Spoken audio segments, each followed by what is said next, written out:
Sean ustedes bienvenidos al podcast Dentro de lo Misterioso, donde exponemos casos de crimen real, hechos extraños, sucesos paranormales y leyendas urbanas. En esta ocasión, pues vamos a continuar con el caso del último episodio, que es el de Ted Bundy. Hubo mucho apoyo, de nuevo, muchas gracias por seguir el podcast. Y vi que muchos sí se quedaron con ese cliffhanger que dejé al final, de cuando ya casi lo iban a atrapar.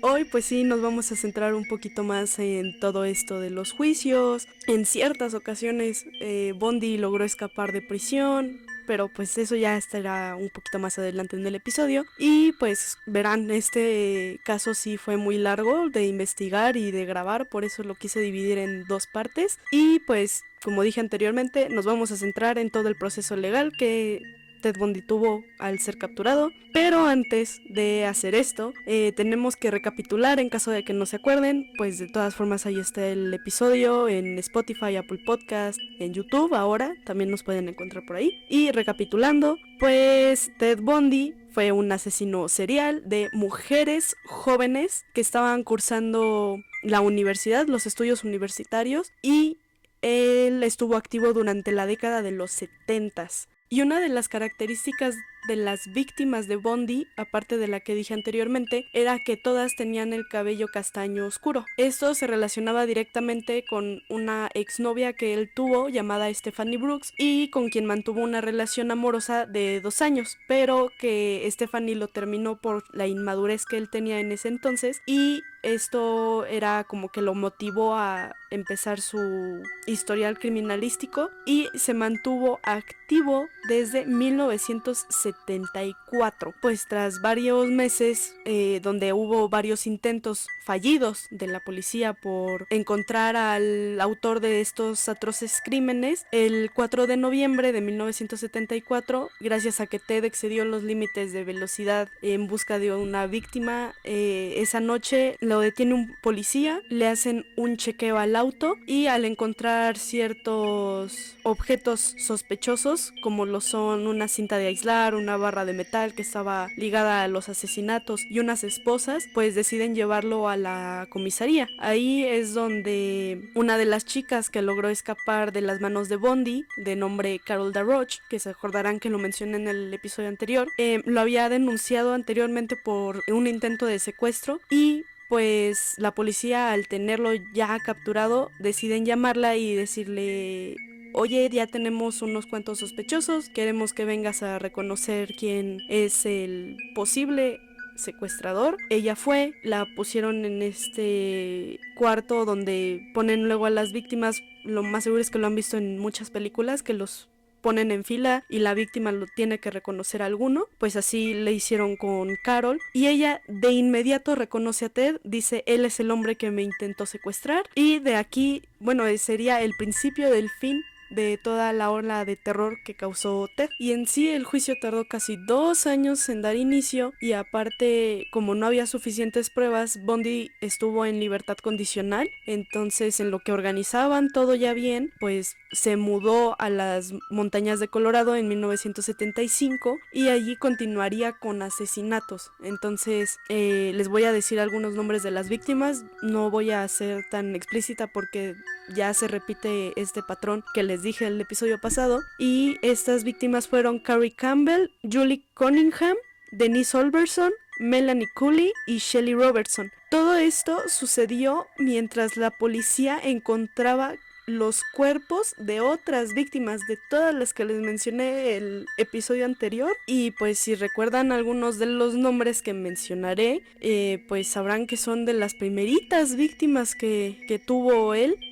Linda Haley, que fue la primer víctima de Ted, Susan Racourt, Roberta Park, Donna Mason y Brenda Ball. Todas ellas fueron halladas en los Montes Taylor, que están ubicadas cerca de universidades donde estas chicas se encontraban estudiando. Entonces desde aquí ya están como empezando a ligar los asesinatos con Bundy. Y finalmente para 1976 se logra que vaya a la cárcel, no por los asesinatos, sino por los cargos de secuestro agravado hacia Carol Darroch. Pero Ted tenía mucha confianza en sí mismo.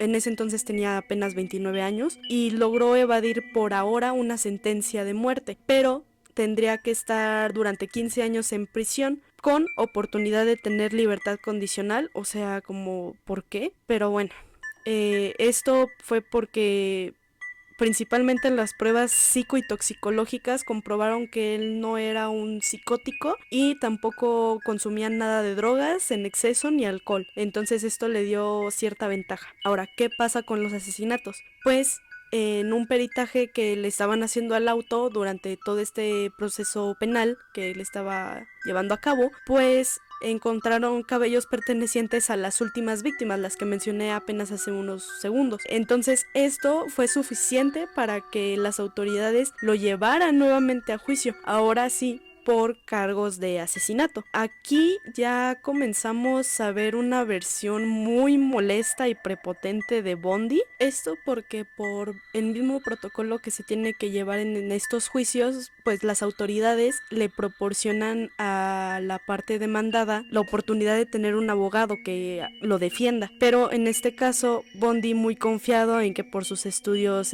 universitarios en psicología y en derecho, pues tenía una mayor ventaja de, si no de quedar libre, sino de reducir su sentencia. Entonces él decidió rechazar todos estos abogados que le proporcionaba la corte y comenzar a defenderse a sí mismo. Entonces representó cierto privilegio dentro de la cárcel para Ted porque le daban espacios de tiempo donde podía ir a la biblioteca y estudiar para defenderse en el juicio. Esto se llevaba a cabo con la debida supervisión de un oficial de policía que lo llevaba, estaba con él durante el tiempo que él tenía que estudiar y lo escoltaba de nuevo a su celda. Pero para el 7 de julio, este policía encargado de cuidar a Ted Bundy, muy confiado porque ya había visto que su actitud era muy centrada en voy a escoger estos libros, me voy a poner a estudiar, voy a hacer mis anotaciones y no hago nada malo, pues en esa actitud se basó para decir te voy a dar el voto de confianza, voy a ir unos minutos a distraerme y aquí tú te quedas. Esos minutos fueron suficientes para que Ted se acercara a la ventana de la biblioteca y saltara.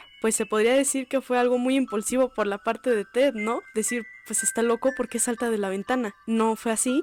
Alrededor de 2 semanas antes de este suceso, en su celda, Ted Bundy se la pasaba saltando de la cama superior de la litera que había al piso. Esto era como un ejercicio que él hacía para poder ejercitar de cierta manera sus piernas, prepararlas para hacerse el menor daño posible, porque ya tenía planeado todo esto. Todas esas semanas que él había estado en la biblioteca, pues había visto la ventana, se había asomado unas cuantas veces como para medir, ok, este es como más o menos esta distancia es de donde estoy hacia el piso. Todo esto lo planeó, ¿ok? Así que cuando saltó de la ventana este día, pues el único daño que sufrió fue una fractura de su tobillo derecho, pero esto no lo detuvo para poder escaparse lo más lejos posible y obviamente cuando el policía regresó y no lo vio, alertó de inmediato que se había escapado y comenzaron a buscarlo, a hacer retenes de carros en Colorado, donde se encontraba. O sea, si salías de Aspen, te detenían, te revisaban el carro, igualmente te hacían el mismo procedimiento si entrabas. Esto lo hacían por si Ted había tenido el plan de que al escapar se haya disfrazado, haya robado un auto e intentara escapar del estado, pero no fue así. Como pudo, Ted corrió hacia el bosque y encontró ahí un ómnibus abandonado.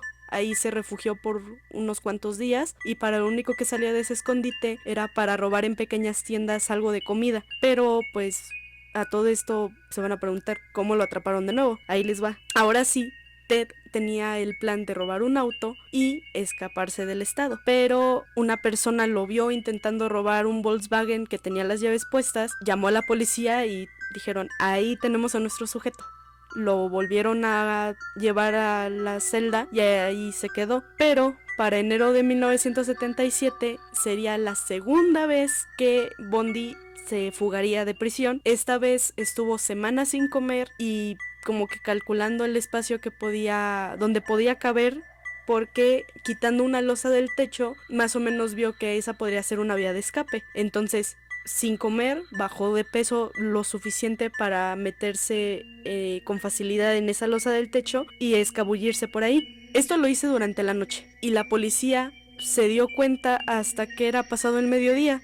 Entonces era como de no puede ser. Tantito se distraen y ya se volvió a escapar Ted Bundy. Pero esta vez sí fue cuestión de meses que no lo encontraron. De hecho, Bundy esta vez sí lo planeó mejor que la primera. Como pudo, Ted Bundy logró llegar hasta Chicago y en un periodo de 5 horas logró cambiar su imagen, ir hasta la Universidad Estatal y entrar a la fraternidad Chi Omega. Ahí atacó a 2 chicas llamadas Karen Chandler y Katie Kleiner. Después se encontrarían los cuerpos sin vida de Lisa Levy y Margaret Bowman. Entonces aquí viene la parte más impactante. Cuando salió de esta fraternidad encontró a Kimberly Leach, quien es la víctima más joven que se conoce que murió a manos de Bundy. Ella tenía apenas 12 años y muchos investigadores, sorprendidos porque en 5 horas logró hacer todo esto, lo catalogan como algo que Ted hizo por estar 2 años en cárcel. Entonces, ante esto fue como suprimir un instinto casi animal. Normalmente los asesinos seriales tienen este tipo, entre comillas, juego de yo soy el cazador,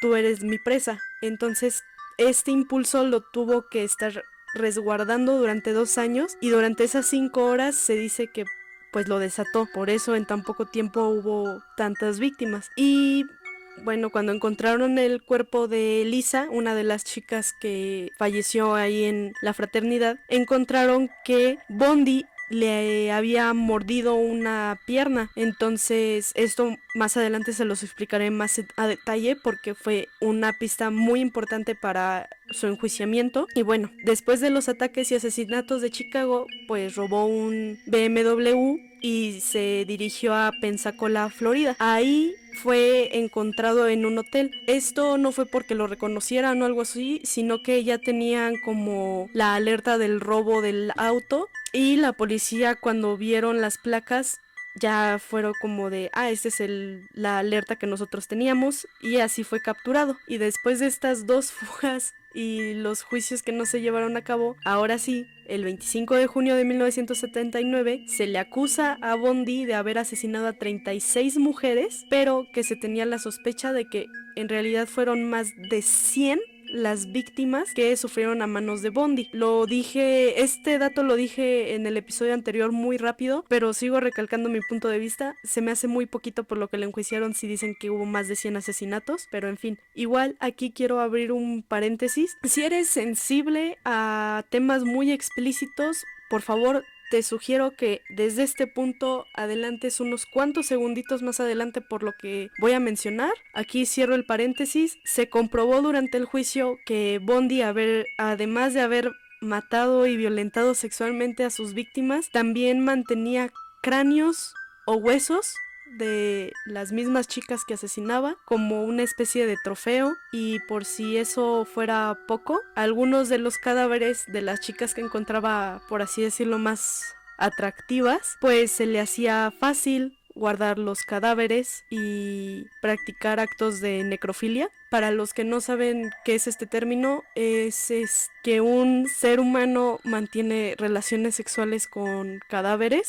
y esto es lo que precisamente hacía Bundy, hasta que el cuerpo se deshacía y ya no podía hacer más con ellos. En ese caso ya los enterraba, como ya pudieron ver, y bueno, eso se le comprobó en el juicio, que se me hace muy desalmado, pero aunque no lo crean, estos cargos no eran suficientes para enjuiciarlo, pero afortunadamente con la idea de que él tenía de representarse a sí mismo creyéndose muy inteligente y superior a las autoridades, no funcionó su defensa porque Karen y Katie, las jóvenes que él atacó en la fraternidad de Chi Omega, fueron a testificar y dijeron, sí, este es el hombre que vimos salir de la fraternidad, sí, este hombre fue el que nos atacó. Y aparte, el dentista M. Subiron comprobó que la marca de los dientes que se encontró encontró en el cuerpo de Lisa Levy, que les dije anteriormente, coincidía perfectamente con la dentadura de Ted Bundy. Todo esto se juntó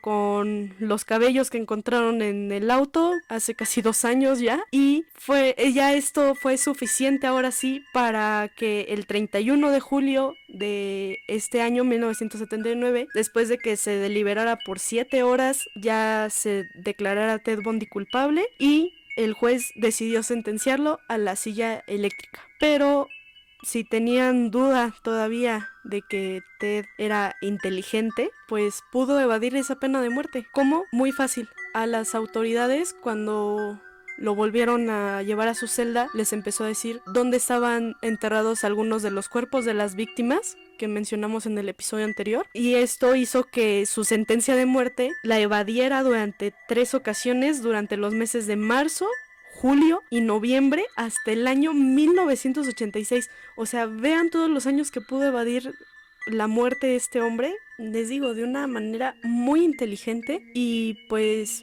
ya para cuando localizaron las autoridades la mayor cantidad posible de restos humanos que les había dicho Bundy dónde estaban, el 24 de enero de 1989 se hacía una transmisión especial de los medios de comunicación para reportar la ejecución de Bundy. Esto fue porque afuera de la cárcel, tanto los medios de comunicación, los reporteros, estaban afuera, y aparte estudiantes de las fraternidades donde él había atacado también estaban ahí, pero no los de la generación que correspondían a los ataques de Bundy, sino la nueva generación, porque sabían lo que había pasado. Ellos estaban festejando, estaban felices de que al fin Bundy iba a recibir su merecido, por así decirlo, y hasta había ex estudiantes universitarios que sí fueron los que tenían más noción de los ataques, y todos ellos fueron testigos de la muerte de este asesino serial y estaban festejando, estaban felices porque al fin, después de tantos años, Bundy iba a ser ejecutado en la silla eléctrica. Y bueno, este episodio fue más cortito, pero les digo, era un caso muy largo que me iba a tardar mucho en abarcar en el episodio anterior, así que con esto concluimos oficialmente el caso de Ted Bundy. Fue un asesino serial muy listo, como se pudieron dar cuenta, fugarse 2 veces y atrasar como pudo su sentencia de muerte y hasta la penal. Pues vaya, tiene cierto mérito, ¿no? En ese aspecto de saber manipular muy bien a su favor la información. Pero bueno, espero que les haya gustado esta segunda parte, tanto como a mí me gustó investigar este caso. De verdad había muchas cosas. Investigar cosas de asesinos seriales a mí me encanta por parte psicológica, y ver cómo es su comportamiento es algo que a lo mejor muchos consideran morbo, pero así funciona este tipo de cosas. Y pues bueno, gracias por escuchar el tercer episodio de nuestro podcast. No olviden compartirlo, seguirnos en Spotify, Apple Podcast y en YouTube, que ya estamos por ahí. También no olviden seguirnos en nuestro Instagram, donde estamos como Dentro de lo Misterioso. Ya saben, cada espacio es un guión bajo, y pues nos vemos en la siguiente emisión.